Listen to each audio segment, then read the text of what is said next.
Well, as you can imagine, a huge reaction to that online. We'll read through some of those comments in a moment, but also watching last night was royal historian Professor Kate Williams, who joins us from outside Buckingham Palace this morning. Good morning to you. Really good to talk to you about this. I'm fascinated by your take on what you saw last night. But first up, I think it's probably in context, important to set the context of this, because it was quite an unprecedented insight into royal life, wasn't it? Yes, it was an unprecedented insight, and we obviously had an unprecedented insight into Harry's feelings, Meghan's feelings, and really it was very wide-ranging, particularly into Harry's feelings about his mother, about how he feels he can't protect his wife, and Meghan herself, into the intrusion that she suffered, as she calls it, that she felt, as you were putting in the package there, that she felt that she hasn't been fair, that she didn't expect it to be easy, but it hadn't been fair, the British tabloids would destroy her life. So it really is an unprecedented vision and insight into their lives. And I think we see very clearly here that Harry feels that the traditional royal strategy of saying nothing and letting negative coverage blow over, he simply feels that isn't working, and he has to take action.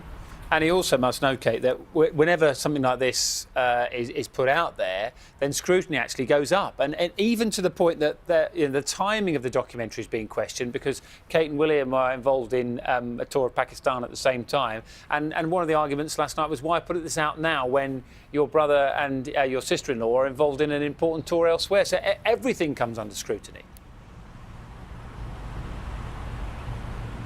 Yes, well, obviously the timing question. The thing is, what I say is that royals are always doing something. They're always on a big tour, successful day. Of course, when Harry put out the big media statement and he put out his, the indication of legal action, that was in his own tour. Didn't clash with anything about William and Kate, but everyone said, now you're undermining your own tour. So I think the thing is that royals are always doing some kind of activity. So I don't think the timing is really so relevant. I think it's not about William and Kate. He said actually in the documentary that they are on different paths.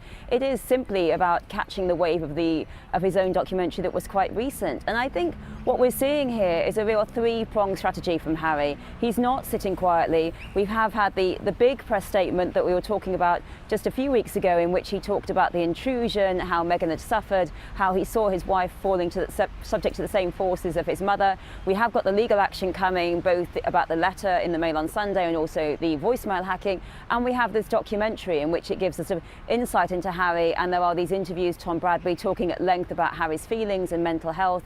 So this is a three-pronged strategy, and I think Harry is now going to say, sit back and see, is this going to work? Because that's their hope, that they're appealing to public opinion, that hopefully that to them people will stop clicking on these stories.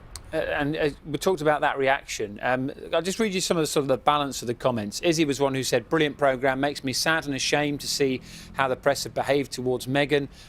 Caroline, why does Meghan think everyone is happy? Most people would just love to be contented. It would be a miracle if they were. She's used to this public profile, and she wants a worldwide profile, but only on her terms. Then you've got, they should be allowed, says Cal Mack, they should be allowed to live a life and have space to have that normal family life. And Anne says, we seriously have to remember that she is an actress.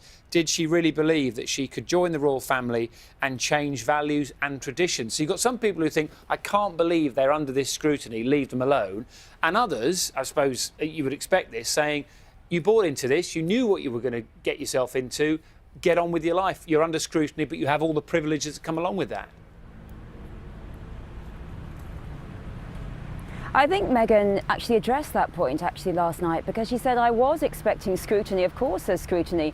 They live in a royal goldfish bowl, but it isn't fair. And I think there is a point there that simply what we've seen ever since Harry has married Meghan is that what Meghan does is criticised when other royals do the same, and they're praised. So, for example, we have the Vogue editing. Meghan guest edits Vogue, and it's seen as some sort of catastrophe, whereas other royals have edited. There's Huffington Post for Kate, and there was the Today programme for Harry, and there was Country Life for Charles, and that was great. That was all congratulated.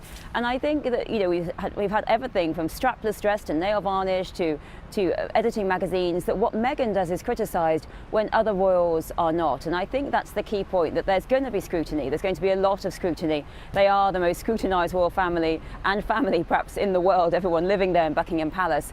But it's not fair on Meghan the way it has been conducted. And I think there is a clear point there. Professor Kate Williams, really good to talk to you as ever. Thank you very much.